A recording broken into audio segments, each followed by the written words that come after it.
Thank you for joining today's Connection Point End Times News Briefing podcast. Today is Thursday, October 12th, 2023. Hope you're all doing well and having a blessed day and a blessed week so far.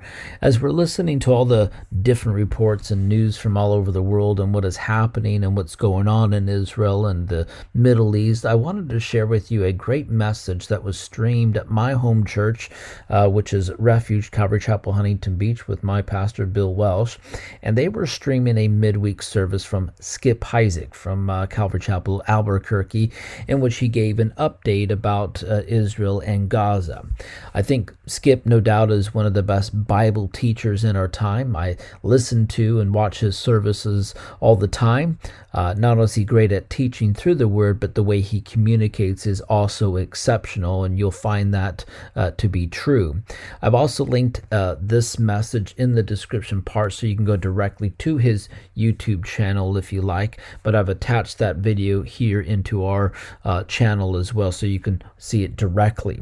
And in this message, there's also several interviews in which he shares as part of this message, which I think you'll find interesting as well. So let's get into this message. Here's Pastor Skip Heitzig. Jerusalem, and we sing Psalm 125 as a reminder that as these mountains have protected this city by God's grace and strength for so long, the promise to us is the Lord will surround, protect, shelter, direct, guide His people, and we are His people. Hey, as we're getting started, of course, welcome. I can tell by the crowd size that there's a lot of interest in the topic we're going to be talking about because it is happening in real time right now on the other side of this world, if not in other places, perhaps soon. We hope not, but we know what is happening right now. But I do, as we begin, I want to welcome those who are joining us live stream on YouTube and different platforms. We welcome you. We know there's a lot of people. We have 200,000 YouTube subscribers, and no doubt many will be tuning in even as we speak. Also, I want to give a special shout out and welcome to a church that is live streaming this for their midweek service in Huntington Beach, California, Refuge Calvary under Pastor Bill. We want to welcome you and glad that you're a part of this as well. I was in Germany last Saturday, in Essen, Germany, in the afternoon, evening in Germany, with a group of pastors in a room, hundreds of pastors, and I got a text from my wife that said Israel is at war. Rockets were fired. I looked and I thought, well, rockets get fired in Israel a lot, so I didn't know how alarmed to be, but then she plainly said Israel is at war. And then she gave me a call and followed up and told me what was going on with the news. You know what happened. And what happened on the 50th anniversary of the Yom Kippur War. It was on a very significant day, as these things are wont to happen on. It was on the last day of that festival of Sukkot, Simchat Torah, where people are celebrating the law. It was the final reading of the law. The people were supposed to be joyfully celebrating that. In 1973, the Yom Kippur War was launched by Arab neighbors who sought to take Israel completely off guard, and they did. Israel did not expect what happened 50 years ago, and as we discovered, Israel did not expect what happened the other day. On Saturday, 3,500 rockets were launched from Gaza into Israeli territories indiscriminately. Just let it fall where they may, kill whoever it would kill. That has been the pattern in the past. Then, as you know, armed terrorists went across the border at several different porous places, invaded towns, attacked kibbutzim, went from house to house, killing families, beheading babies, killing elderly people, Holocaust survivors, taking many of them hostages, burning them in their vehicles when they sought to escape. ISIS-like methodology, door to door, women and children. 1,200 dead in Israel, including 22 Americans. They will say it is the bloodiest day in Israeli history in the modern state of Israel. That's significant. It's not a skirmish. It's an all-out declaration of war. It's the bloodiest day in Israel's history in modern-day Israel. It is equivalent in our country of 9/11 times 10. If you look at the population of that country versus the population of this country, it is like 10 or 11 9/11 happenings overnight. Now, why are we doing a special night devoted to this? Well, first of all, it's on all the news channels, and we're wondering what significance this has with those of us who believe in and trust in the revelation of Scripture. But also, because every now and then in life, you're given a moment where you have moral clarity like no other moment. When you are able to have a certain kind of perspicuity into a situation that you have not had up to that point. You are able to see pure evil. And such is that moment. The world has now seen the side of a terrorist organization, Hamas, like Hezbollah, like several others under different names. They're able to see the face of these organizations, the kind of things that Israel told us they did and believed in, but the world wasn't so sure. Now we're sure. Now we have the kind of clarity that we didn't have otherwise. Now, what I have planned for this evening, I'm going to wrap it up with some added information and some biblical insight, but I've asked a couple of people to join me. And I conducted these interviews yesterday. The first is from a good friend of ours who lives in Jerusalem. He has immigrated there with his family. He's New York Times best-selling author Joel Rosenberg. Will be joining us from Jerusalem. And he also is the founder of the Joshua Fund and All Israel News and All Arab News. These are news outlets that give you up-to-date occurrences of what's happening in the Middle East. With his team on the ground. Also, he does on TBN every week what's called the Rosenberg Report. So we're going to roll this interview with Joel, and then I'll be back to introduce our next guest. Well, Joel, thank you so much, first of all, for taking time and being with us. I know you've got a lot of demand with what you do and where you are. Joel, you immigrated with your family to Israel, and you have seen rockets being shot into Israel over the last several years, but this is different, wouldn't you say? This is unlike anything I've ever seen before, Skip. I first came to Israel 36 years ago to study at Tel Aviv University, and you're right, I've been coming back and forth ever since, starting the Joshua Fund, starting All Israel News, and of course, becoming a dual U.S.-Israeli citizen 9 years ago. And when we arrived in August of 2014, we arrived in the midst of a rocket war.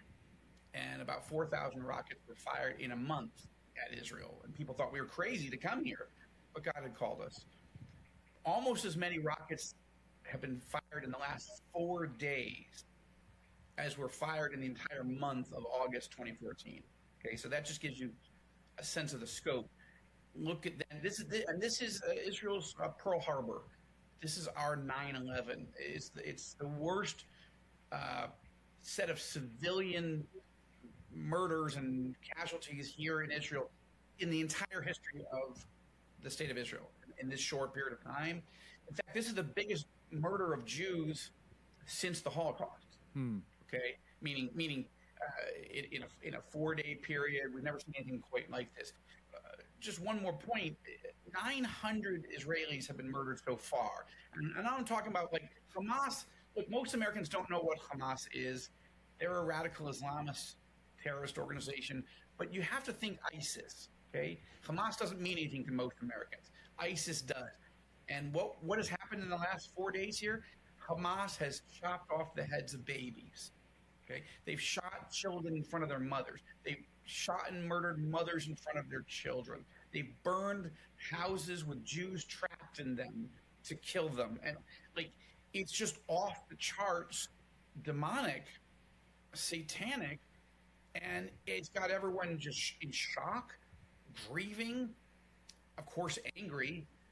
But I think grief is the number one emotion that people are dealing with right now. And now we have to get ready to really go on offense. Your prime minister has declared formally a declaration of war.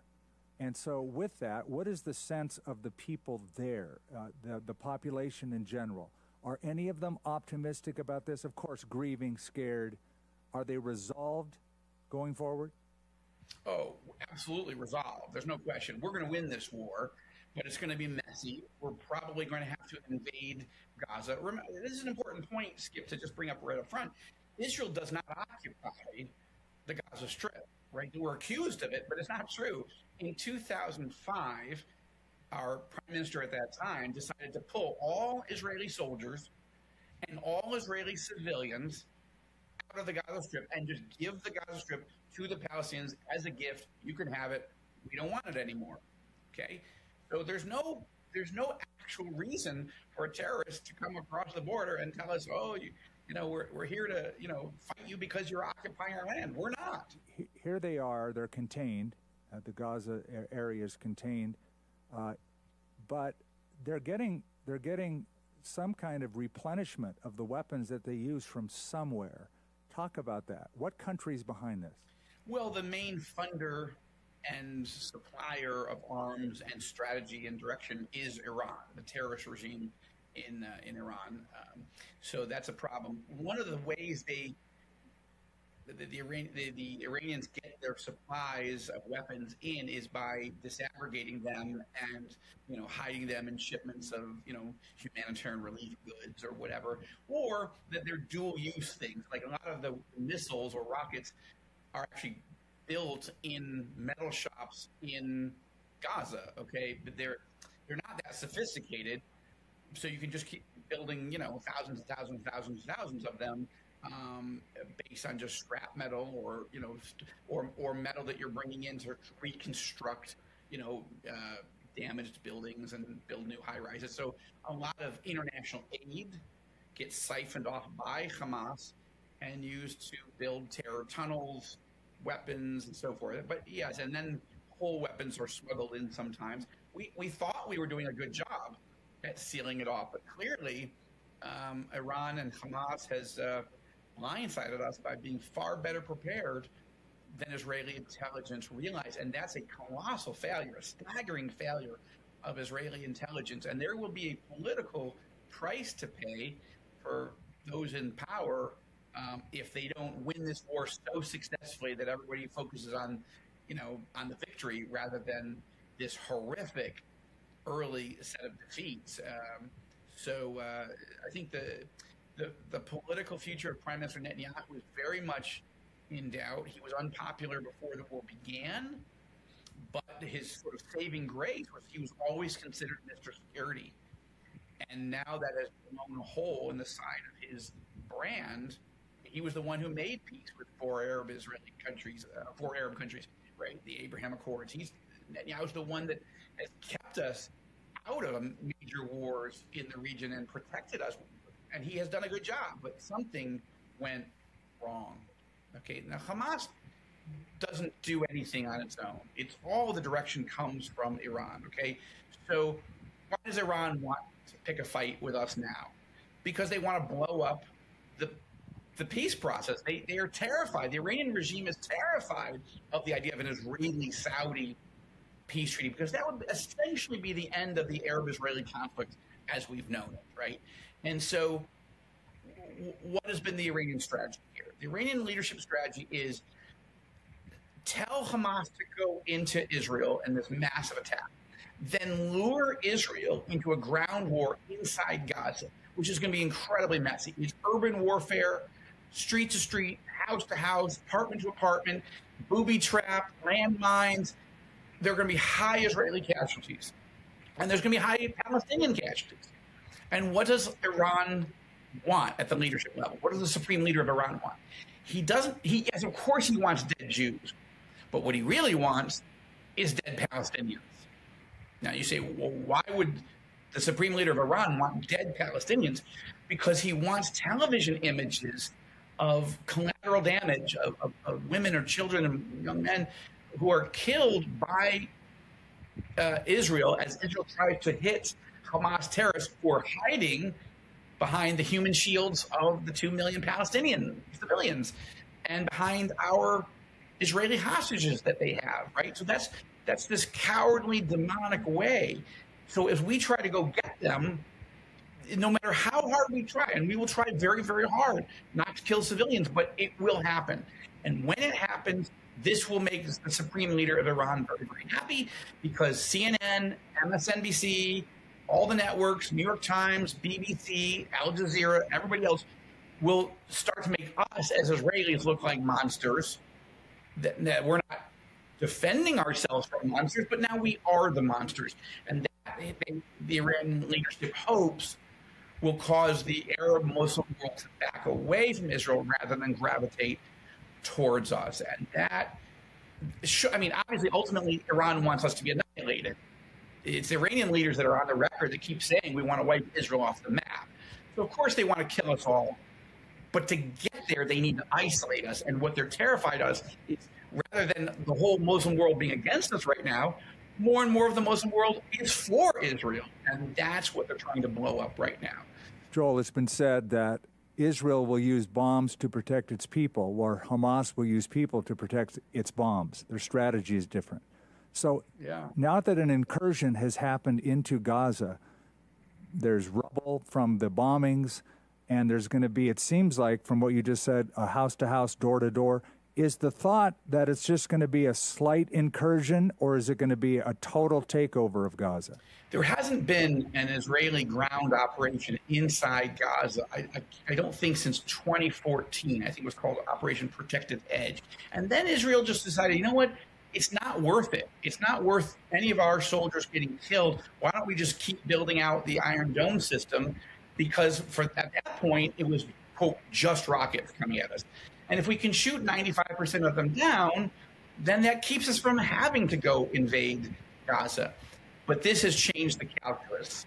But Hamas has just done in 4 days what nobody else could do in the last year, which is unify Israel.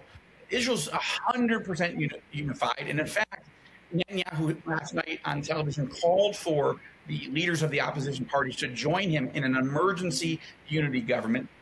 Those negotiations are ongoing. I think that will probably happen. I think it should happen. And so then we'll be at war. But I think we're going into the biggest invasion of Gaza ever, because I think that the unified position is enough.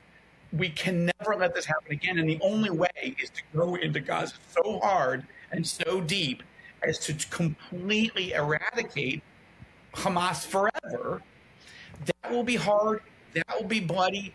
But there's a prophetic angle to this, Skip. It's possible that if this happens and Israel truly wins and completely eliminates Hamas, suddenly Gaza would be peaceful.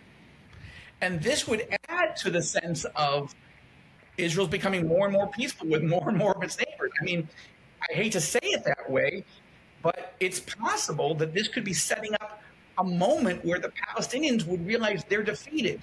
Don't try to destroy Israel. Learn to live at peace next to Israel. And that could lead to the very conditions of Ezekiel 38, peace and prosperity in Israel, when then Russia, Iran, and these other countries come into attack in Gog and Magog. Too early to draw any conclusions. There's a lot of messiness ahead of us. But I'm just saying, if you look down the road a bit, as bad as this is, it gives Israel 100% unity. Finish this terror movement off. No more. Joel, I know you would say you're not a prophet nor the son of a prophet, but I'm going to ask you to prognosticate just a little bit. No, I'm running nonprofit, Skip. Oh, that's good. We have a tour slated for, and I'm going to get this question, so I'm asking you. We have a tour to Israel slated for May of 2024. You have one coming up as well. So I've speaking to people who have flown this week into Israel, thinking that they're going to be able to go on a tour in the next. Right, Gino Geraci was here. Right. Yeah. And I was talking to Joel James. He has several hundred people coming in over the next couple months. What's your sense of this happening for people? Well, we haven't canceled the Joshua Fund tour for November. Obviously, I'm not encouraging people to come right this moment. I wouldn't project all the way to December or to next May and think that we're going to still be in this crisis. Wars in Israel, even when we say they're long, they're not as long as, the United States going to war in Afghanistan for 20 years. Like, we don't do that here. So we'll know in the next month or so where we are. I would encourage people to keep planning, leaning forward. Joel, I know you got a lot of these lined up. Thank you for taking the time. I expect to see you in May. We always love you when you can come and speak to the group and give us a briefing, and that would be a timely briefing indeed. So, God willing, I'll see you in May. Joel Rosenberg. Okay, so two quick things as I introduce our next guest. First of all, the technical difficulties that we're experiencing on this screen are my fault. I changed some text script that was going to be added, that I wanted to be added, and that caused this screen to crash. Hopefully we'll get it up. If not, sorry, but it's on the side screen. Second, the interview I did with Joel, we did about 11 minutes just now, but it was about a 35, 40-minute interview. That's going to be in totality living on our website for a while. So when you go to the Calvary website, right on the opening page, you'll see a link where you can go watch the whole interview with Joel Rosenberg, as is the next interview, much lengthier, and that will also be on the internet as well. So the next interview I did was with somebody who lived in Israel for a long period of time. He moved back to the States to take care of his ailing parents in Pennsylvania. His name is Steve Benai, also known as Steve the Tour Guide. A very intelligent guy, has a PhD, served in the Israeli Defense Forces in the Israeli Army for a number of years. And so I asked him slightly different questions, but this is Steve the Tour Guide. So Steve, thank you for joining us. My pleasure. Listen, there's now around 1,000 who have died, and that includes, I think, 11 Americans. When you heard the news, you and I were texting, but when you first heard the news, what did you feel? Well, like everybody else, I was horrified, but it was also combined with a feeling of gratitude as I was scheduled to depart for Israel myself 24 hours before the carnage began. Remember that you and I were witnesses of the Second Intifada, which claimed 1,000 lives over 3 years. This claimed the exact same amount of people in only a few hours. Wow. So, of course, it's mind-boggling. If you reduce it to these statistics, 25,000 dead if you scale it to the American population, and the entire Second Intifada, which you and I knew at the time to be the darkest days of that country's history at the time, has now been eclipsed by the darkest day in Israel's history, all of which took place on Saturday the 7th. Almost 50 years to the day of the Yom Kippur War. And also important because even though between the Yom Kippur War and Saturday's events, Israel's been in many military conflagrations that you and I consider wars, but in their own terminology, they were always termed as military operations. When Israel declared war on Hamas on Sunday, it now made it the first war in 50 years. In other words, to Israel, all those other things were kids' play compared to this war. This is the first declared war that Israel's had since the 1973 Yom Kippur War, which many cite as a precedent for for this shocker also. One of the bases that they overran on the Gaza border was a base associated with my own military unit that I was in, the battalion known as the 51st Battalion of the Golani Brigade. And I saw the whole thing filmed by the Hamas invaders, and I saw the Golani flag and, you know, the battalion flag amongst the corpses of the soldiers on the ground. The soldier in me not only identified, of course, with that particular unit, but what shocked me was how quickly the base was overrun as if there wasn't even a fight. And that's what's shocking about all this. How rapid this invasion took place. It's believed that at least 1,500 terrorists infiltrated the country through 40 breaches of the border fence. In addition to the paragliders that maybe some of you have seen on footage, air, sea, and land invasion, and Israel's even elite soldiers were killed easily. And I think that's what adds the humiliation to the shock. It's not only a shock, but it's a humiliation. And I would say that I would tell you that the second intifada almost eviscerated what was left of Israel's left wing. And by the way, when I say left wing in the Israeli context, I'm referring to those that have always upheld the belief of land for peace. While that second intifada almost eviscerated that movement, this totally destroyed it. I would say there's almost nobody left in Israel. I'm not only referring to people that want to make peace with the Palestinians, but the country's almost united with one voice to flatten Gaza. In other words, the secular humanism of the left that often humanized the enemy, such as Hamas, no longer. Right, because of the it's a national humiliation, a shock, and what it is eventually will give way to anger because of the government. Remember, Golda Meir, who was the prime minister in 1973, after the war, her prime ministership ended in disgrace over this.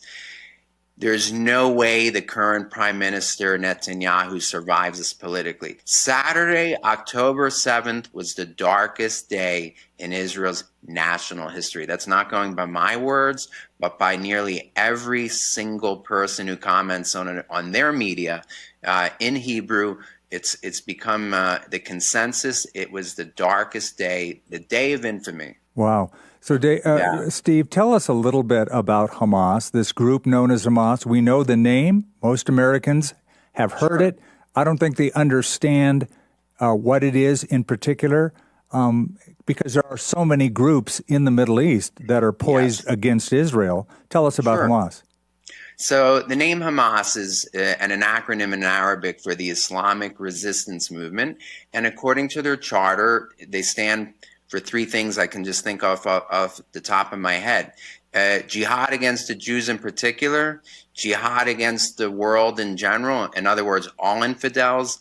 First, the Saturday people means they'll first kill the Jews, then the Sunday people means they'll secondly kill the Christians, and to set up a global caliphate, the same belief that ISIS had, the same belief that Al-Qaeda had. It's just a local Palestinian expression of it, but with the same inspiration, the same methodology, as became, I'm not sure how aware you have become of the grisly details of this attack, but on one kibbutz that was overrun by these attackers, 40 babies were killed, many of them were beheaded, others were burned alive. So their tactics, similar to what you know of the ISIS era, in Iraq and Syria.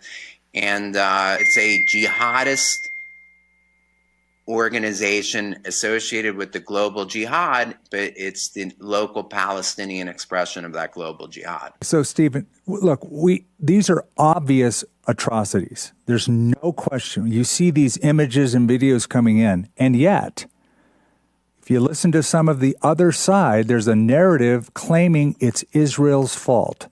It's what I get on my social media when I put on posts about praying for Israel. There's people who are waiting for this because they want to tout the other narrative. I want you to respond to those who claim this is really Israel's long-term policy consequence. Well, look, first of all, I want to say, Skip, that where people stand on the Arab-Israeli conflict betrays a lot more about them than where they stand on the Arab-Israeli conflict. It cuts down to their orientation on all sorts of things, whether they believe in God or whether they're atheists, whether they're leftist or whether they're rightist. There's many issues behind where people stand on the Arab-Israeli conflict. But, the main charges that Israel in the past, when they go to war with the Gaza Strip, innocents are killed in the process, and therefore Israel's cruel and kills innocents. And I would say, look, Israel has inadvertently and unintentionally killed innocents in a built-up, the most densely populated strip in the world is the Gaza Strip.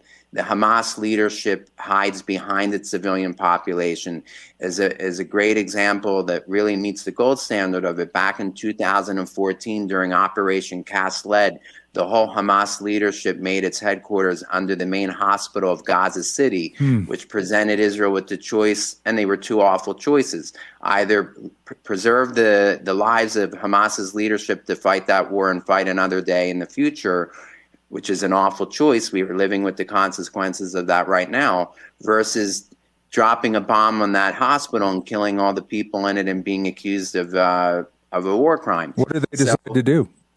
Excuse me? What did they decide to do of those two options?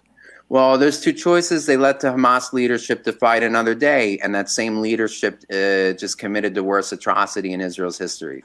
Being an American yourself and an Israeli who has lived in both places, what would you leave us with going forward in this situation as believers? What, as it relates to doing research on the media? No, as it relates to how we are to think and pray and responsibly stand for Israel going forward. Excellent. So I think on Saturday we saw a moral clarity that has rarely been presented to us. The face of pure evil on display versus the face of its victims. And I think, Skip, in the next few weeks, a lot of people, including Christians, are going to be put to the test. As Israel entrenches itself in this war, you're going to see the amping up of anti-Semitism is going to amp up dramatically. You're going to see these mass pro-Hamas, pro-Palestinian rallies throughout every American city. It's possible that your coworkers, those that work in secular endeavors, their coworkers are going to confront them and say, aren't you one of these pro-Israel nutjob Christians? Look at these people. Look at these Jews. A lot of Christians are going to they're going to be tested. Mm-hmm. And how successful they are on that test has to do with their convictions. And where their convictions are has to do with how much time they spend with the Lord each day. So one of the things, and this may surprise you, this answer, because you were asking me about politics, but now I'll just give my one spiritual insight. We're so bombarded, and unfortunately so many of us spend so much time in front of cable news, more than we do in the presence of the Lord. And we've entered a very dark time where if we're going to survive these days, Skip, if we're going to pass the test as individuals, we have to spend that time in the presence of the Lord and let that other stuff be chatter. And if there's anybody listening to this who can do what you call in Hebrew a hashbon nefesh, an accounting of where's my soul, where's the state of my soul today? Am I allowing my soul to be filled more by cable news and by headlines, and by all the emotions that stirs, more than I'm spending quality time with the Lord each day, whether that's in the morning or whatever time that person does that? The well of our strength is in that time, not the time that we spend in front of the TV or news sites. And I just want, and by the way, I'm preaching to myself. The last couple of weeks, I've been doing everything I can, even before this broke out, this war, to really dig deep into my daily fount of strength, because it doesn't come from the media, it doesn't come from the chatter, it comes from the spirit that's within, for those of us that are believers. And that's what I would say to encourage all of us. And that's not exclusive to the Israel issue or anything going on. We've entered a very dark time. We're already in that time. Yeah. The only way any of us can survive it and stay clean and keep our garments clean and be able to love the other, even people who we disagree with, is to go to that fount, where we get the living waters, that Jesus spoke about in the book of John, the living waters that keep giving if you agree to go to them each day and drink from them. Yeah, that's a good word. You sound like a preacher, Steve. Steve the preacher. Steve the tour guide, now Steve the preacher. So let me help frame this a little bit contemporarily as well as biblically in the time we have remaining. I know the Middle East seems like a very complex situation. It's actually pretty basic. One side wants the other side dead. On one side, you have a Jewish nation, a Jewish state called modern-day Israel. Israel wishes to exist as a sovereign state living in peace, but they also recognize that the Palestinians want their own state, and they want, it would seem like, a level of peace. That's their presumption. Effectively, what Gaza has been in the past is a Palestinian state. Contrary to what you may have heard, Gaza is not occupied by the Israelis. In 2005, under Ariel Sharon, they completely left Gaza, completely gave it over to the authority of the Palestinians, who then elected Hamas to be the ruling governing body in that district.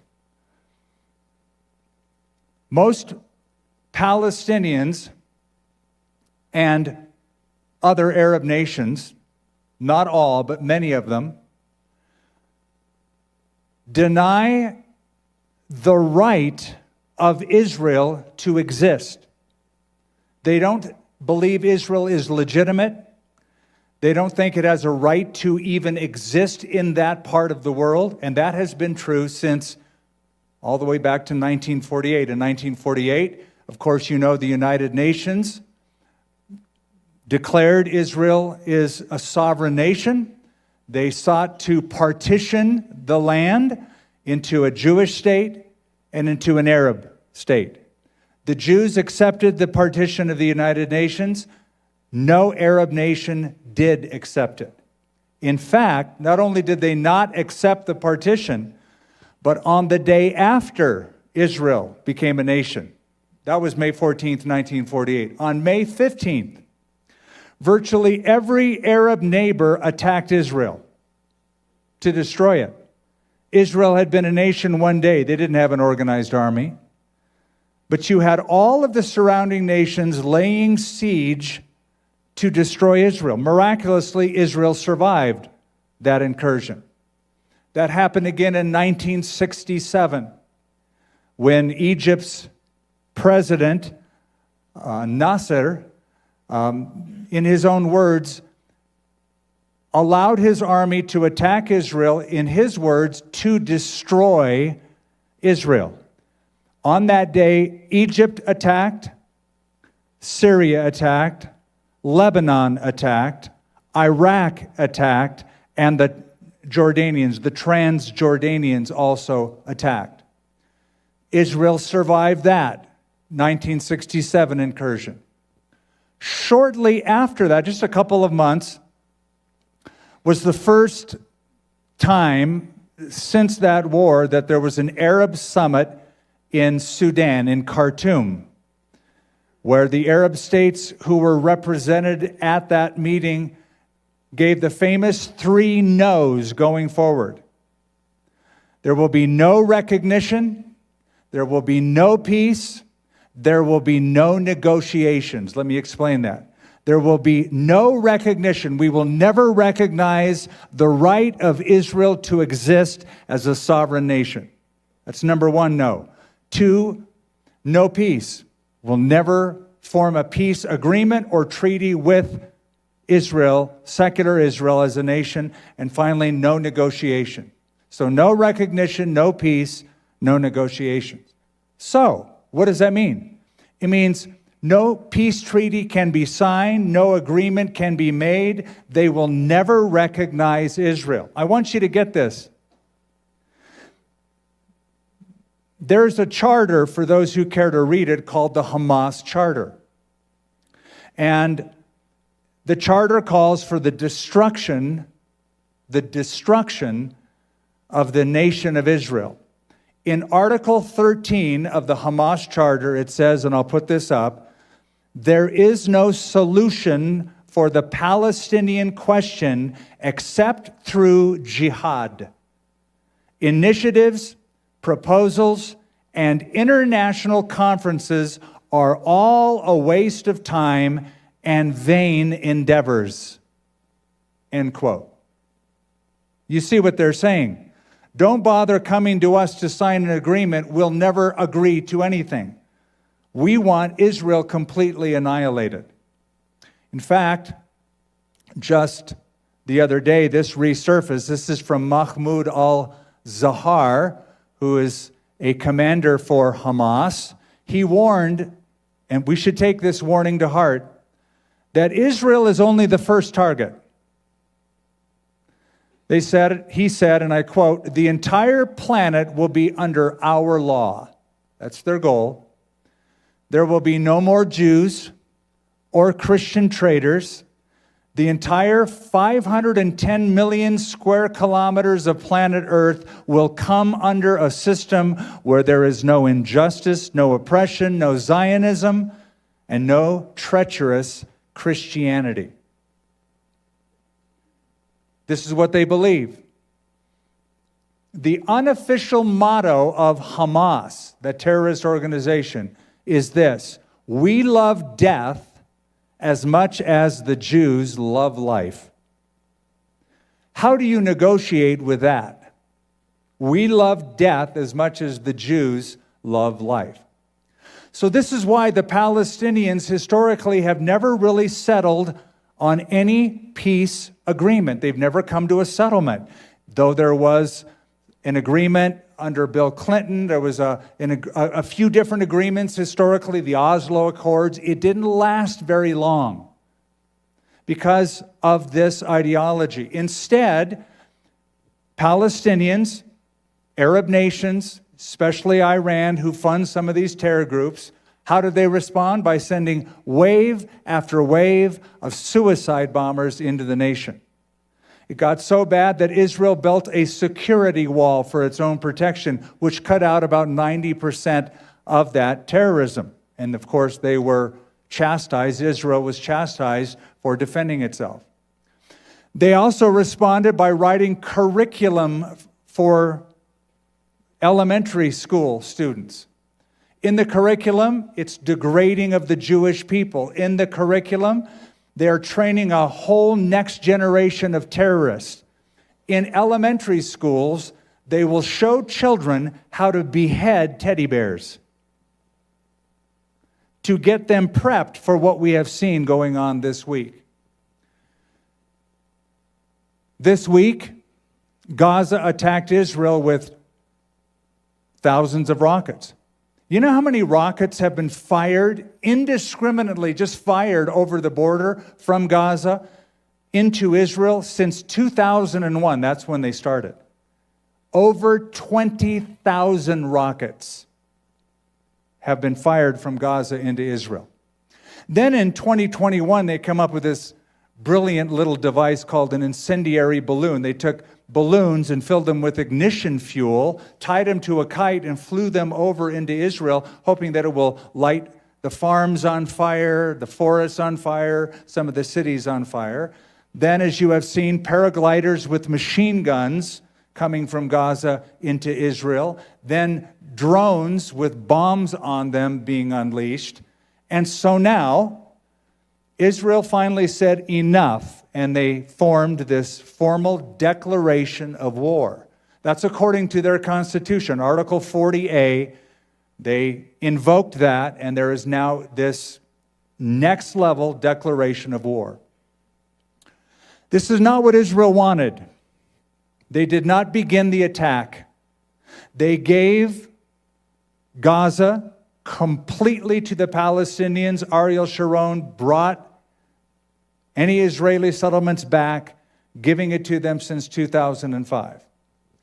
But look at the words of the fourth Prime Minister of Israel, Golda Meir. She said this: We can forgive the Arabs for killing our children. We cannot forgive them for forcing us to kill their children. We will only have peace with the Arabs when they love their children more than they hate us. It's quite a quote. We'll only have peace with the Arabs when they love their children more than they hate us. But for those of us who are Bible students, we realize it always comes back to Israel.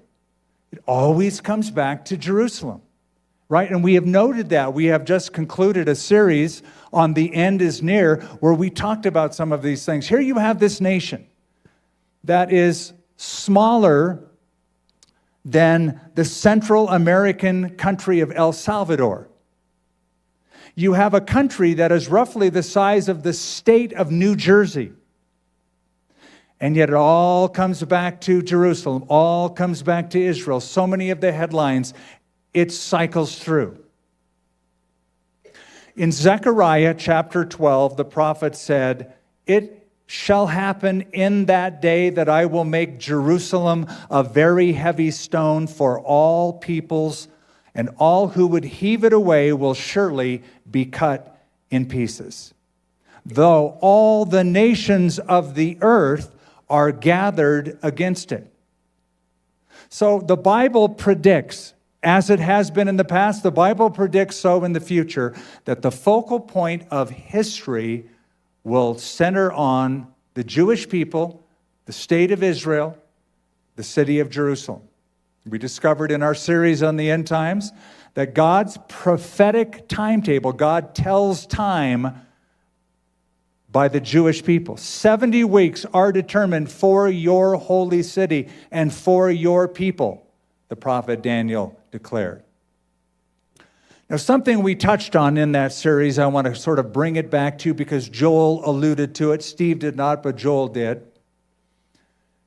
In Ezekiel chapter 38, and 39, there is the prediction of a future war that involves Israel and it involves nations around the world. But in particular, an alliance that takes place between Russia, Iran, Turkey, and the Islamic states of the Upper Nile, all against the nation of Israel. We call it the Gog and Magog War. You're familiar now with it. We studied it for a couple weeks in depth. This, what you're seeing this week, this is not that war. But it is pointing to that war. It looks like it's leading up to that war. Again, as Joel said, it's too early to tell, but it's going in that direction, though there are some stark differences. Here's the main difference. In the Ezekiel war, there are actual nations of the world that fight Israel. That's not happening right now. Israel is fighting a terrorist organization called Hamas. They're not engaged formally in a war against any nation yet. This could, however, lead up to the Ayatollah's doorstep in Tehran, in Iran. It has that possibility. So in that Ezekiel war, even though right now you have America with its warships out in the Mediterranean as backup for this war, in the Ezekiel war, no nation will help Israel. God himself will defend Israel alone, and he's quite capable of doing it on his own, as the world will see. But during the Ezekiel war, no nation will come to Israel's defense, not even this nation. All the nations will turn against them. This could be preemptively what is leading up to that war. In other words, this has the potential of producing that.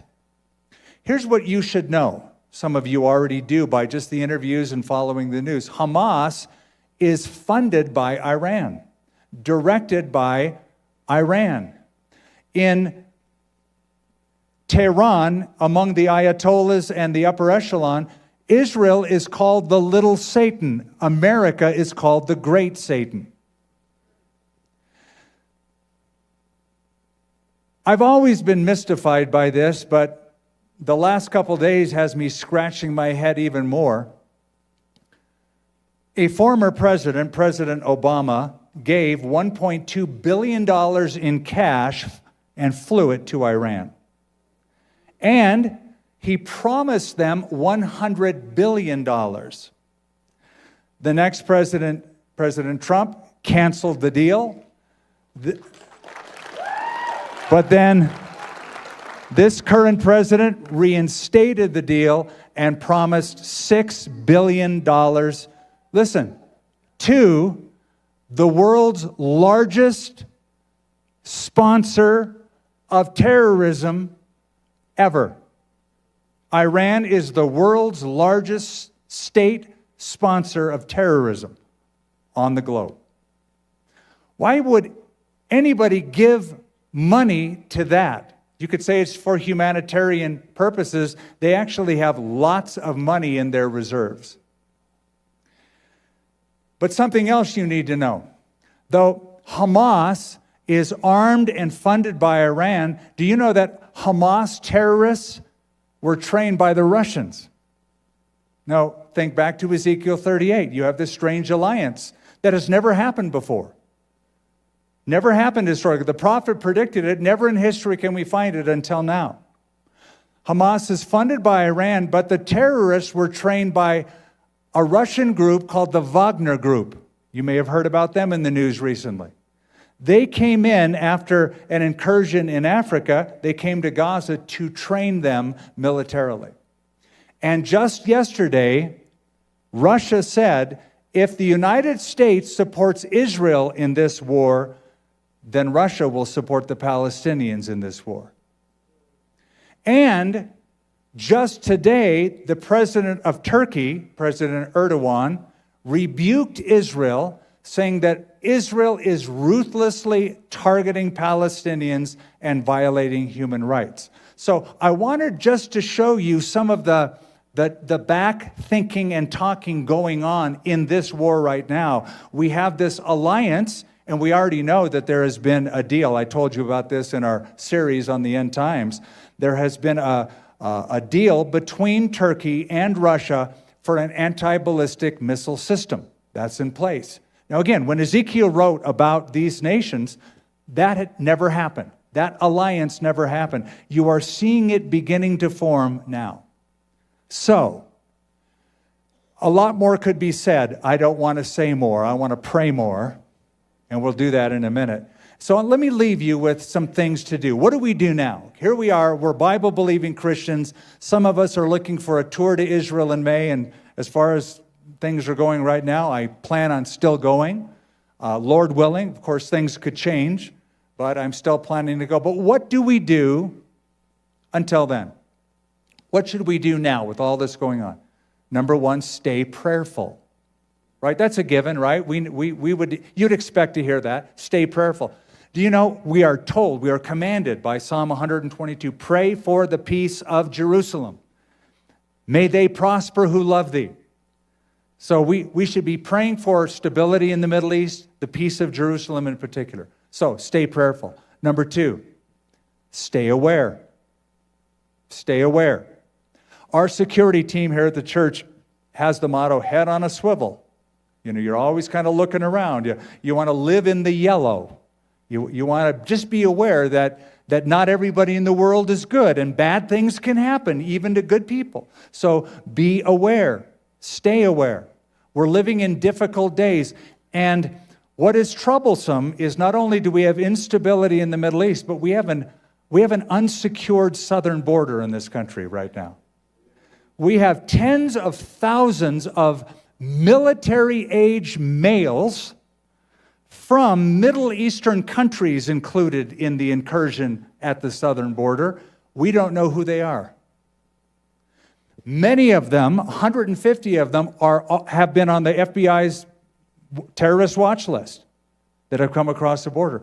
There's tens of thousands of people who have infiltrated this country, and we don't know who they are, and many times we don't know where they are. So stay informed, stay aware. So stay prayerful, stay aware, and the third is stay informed. How do you stay informed? Well, you could just watch CNN or MSNBC or Fox News or any one particular news source, but I'm going to say whatever you get your news from, wherever you do, add to that All Israel News. Get it from Jerusalem exclusively.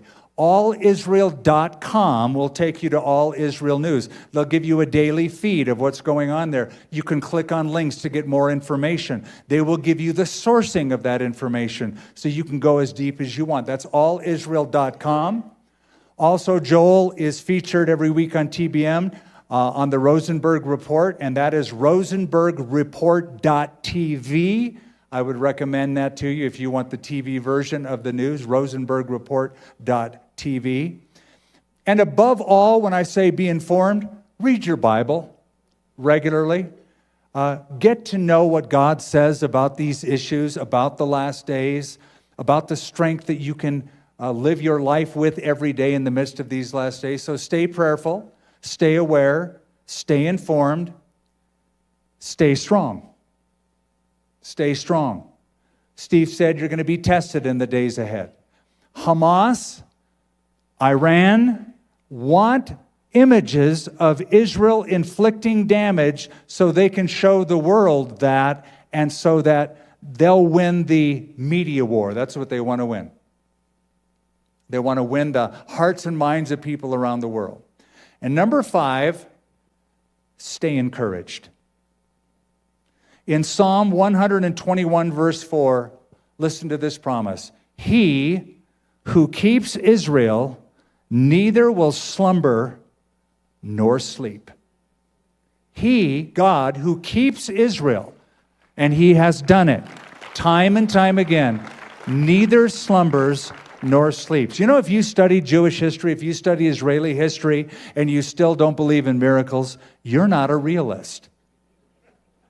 Think of what Israel has survived. 400 years of slavery in Egypt, 2 total destructions, multiple deportations, 2,000 years of dispersion, and a Holocaust. Add to that 1948, add to that 1967, add to that 1973. This is a horrible time. God's going to get them through. God's going to get them through. He who keeps Israel neither slumbers nor sleeps. So stay encouraged. And the ultimate encouragement is what Jesus told us. When you see these things begin to take place, lift up your eyes because your redemption draws near. Now, I can tell by the applause that most of y'all here are saved. Right? You're saved. You know it. You're glad you know it. But listen. You're saved for a reason, a purpose. And my challenge to all of us is raise the bar now on your spiritual life. Whatever bar you're at, you keep your quiet time, you love the Lord, you're in fellowship. Now raise the bar. Raise the bar in personal service, personal fellowship, witnessing. Just raise the bar just a little bit. Because God isn't finished with you yet. And these are dark days, so let's step up to the plate. And I'll encourage you, because you're all here on Wednesday night, devote yourself to a systematic study of the Word of God. And on Wednesday nights, we go through the Bible, the whole Bible, nothing but the Bible, Genesis to Revelation, verse by verse. We happen to be in 2 Kings currently, except for tonight. But I'm going to encourage you, if you're watching by multiple platforms or at our wonderful church friend in Huntington Beach, California, up your personal spiritual bar of commitment, of love for God's people, of love for the Lord. Well, we're going to throw some prayer requests up on the screen, and then we're going to close in a song. And so you can go through these individually. I would encourage you to take 2 or 3 people next to you, pray out loud for these things in small groups, and then we'll get back together and we'll sing.